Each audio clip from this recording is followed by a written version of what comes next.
पाकिस्तान अपनी कब्र खोदने का काम खुद फिर से कर रहा है। आतंकियों की फैक्ट्री चलाने वाले पाकिस्तान ने बॉर्डर पर अपनी नापाक हरकतों को फिर से अंजाम देना शुरू कर दिया है, जिसने तनाव अब और भी ज्यादा बढ़ा दिया है। बता दें कि ऑपरेशन सिंदूर में बुरी तरह से मार खाने के बाद भी पाकिस्तान बाज नहीं आ रहा है। कहावत है कि कायर कभी भी योद्धा से सीधा मुकाबला नहीं करता, और ये कहावत सटीक बैठती है पाकिस्तानी सेना पर। बता दें कि उसके अपने मुल्क के लोग तक अपनी सेना को कायर कहते हैं। पाकिस्तानी सेना वो कायर सेना है जो भारतीय सेना से खुद तो नहीं भिड़ सकती। इसके लिए वो अपने जिहादियों और ड्रोन का सहारा लेती है। ऐसा करना भी उसे अब भारी पड़ रहा है। आए दिन भारतीय सेना पाकिस्तान के पालतू आतंकियों को 72 हुरों के पास भेजती रहती है। एक बार फिर से जब पाकिस्तान ड्रोन के जरिए भारतीय सीमा में घुसने और हथियार की खेप पहुंचाने की कोशिश की, तो तुरंत दिल्ली पुलिस की स्पेशल सेल ने भी धमाकेदार कार्रवाई कर दी है, जिसने शहबाज मुनीर के मंसूबों पर अब पानी फेर दिया है। अब इस पूरी कहानी को समझिए, क्योंकि ये सिर्फ बॉर्डर पर ड्रोन घुसपैठ की कहानी नहीं है, बल्कि अब इसके पीछे एक बड़ा नेटवर्क भी काम कर रहा है। दरअसल दिल्ली पुलिस स्पेशल सेल ने एक बड़ी कार्रवाई करते हुए पाकिस्तान से ड्रोन के जरिए भेजे गए हथियारों की खेप को पकड़ लिया है। जांच में ये साफ हुआ है कि ये पूरा ऑपरेशन सीधे इंटर सर्विसेज इंटेलिजेंस यानी कि ISI के इशारों पर चल रहा था। पुलिस की माने तो इस नेटवर्क का मकसद सिर्फ हथियार भेजना नहीं था, बल्कि भारत के अंदर अपराध और आतंकवाद को बढ़ावा देना भी था।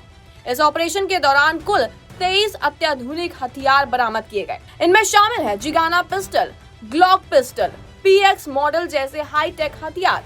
और बता दें कि ये वही हथियार हैं जो आमतौर पर प्रोफेशनल अपराधी और आतंकी संगठन इस्तेमाल करते हैं।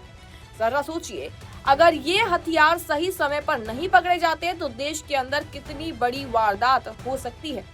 लेकिन यहाँ एक और चौंकाने वाला खुलासा भी है। बता दें कि इस पूरे मामले में अब तक 9 लोगों की गिरफ्तारी हो चुकी है, और पूछताछ में ये भी सामने आया है कि ये लोग सीधे पाकिस्तान में बैठे हैंडलर्स के संपर्क में थे। यानी ये साफ है कि सीमा पार बैठकर भारत के अंदर हिंसा फैलाने की साजिश रची जा रही थी। और सिर्फ इतना ही नहीं, जांच में ये भी सामने आया है कि मंगर में देसी हथियार बनाए जा रहे थे और इस इंटरनेशनल नेटवर्क से जुड़े हुए थे।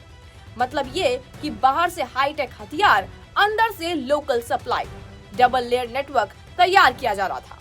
अब सबसे बड़ा सवाल यहाँ ये उठता है कि पाकिस्तान ये सब क्यों कर रहा है। तो दरअसल जब भी सीधे मुकाबले में उसे हार मिलती है तो वो प्रॉक्सी वॉर का रास्ता अपनाता है। जैसे ही ड्रोन के जरिए हथियार भेजना, आतंकियों को सीमा पार कराना और भारत के अंदर अस्थिरता फैलाना। लेकिन इस बार भारत की एजेंसियां पूरी तरह अलर्ट थी। सीमा पर निगरानी बढ़ी हुई थी, ड्रोन एक्टिविटी पर कड़ी नजर रखी जा रही थी और हर संदिग्ध मूवमेंट को तुरंत ट्रैक किया जा रहा था।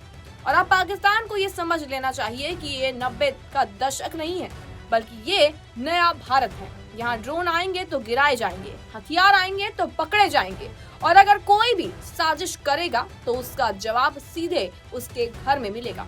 यानी कि पाकिस्तान ने अगर कोई भी हिमाकत की तो उसे बड़ा खामियाजा भुगतना पड़ेगा, क्योंकि उसे पता है कि ऑपरेशन सिंदूर के दौरान कैसे पाकिस्तान में भारतीय सेना ने भीषण तबाही मचाई थी, उसे भारी नुकसान पहुंचाया था, जिसका दर्द आज भी पाकिस्तान नहीं संभाल पाया है। और अगर उसने फिर से वही गलती दोहराई तो इस बार जवाब और भी बड़ा और सीधा होगा।